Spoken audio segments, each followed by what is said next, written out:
Tao po ni el Consejal Juan Kim Elago con el propuesto del presidente Rodrigo Duterte para suspende con el writ of habeas corpus na cuantos magalugar na país.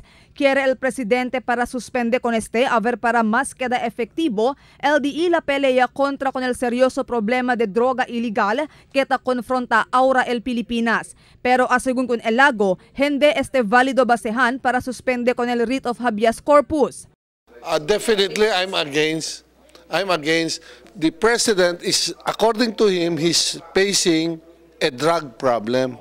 If he does that, he will face a rebellion problem. Asegun con Elago, hindi basta lang ta pwede suspende con el writ of habeas corpus, mas que paggrande el problema de paz y orden ta enfrenta el país. Actually, there are even experts to say, even if another nation invades us, the writ of habeas corpus can still be exercised.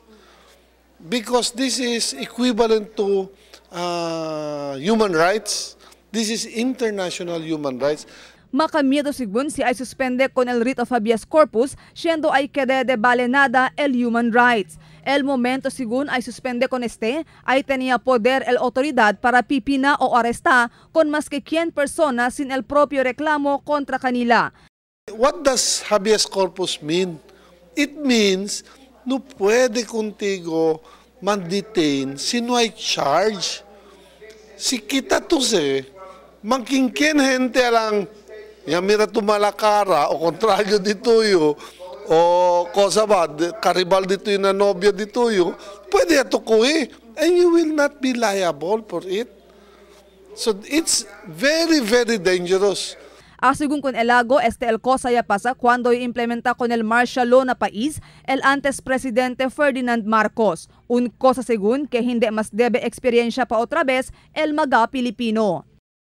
During martial law, that was the reason why we went out of the streets. As students, I went with the rallies and man-rally kami because of that. Because the suspension of writ of habeas corpus will lead to abuse. And the abuse, hindi si abla, jutay lang, bin makamedo kasi. Because there is no more check and balance.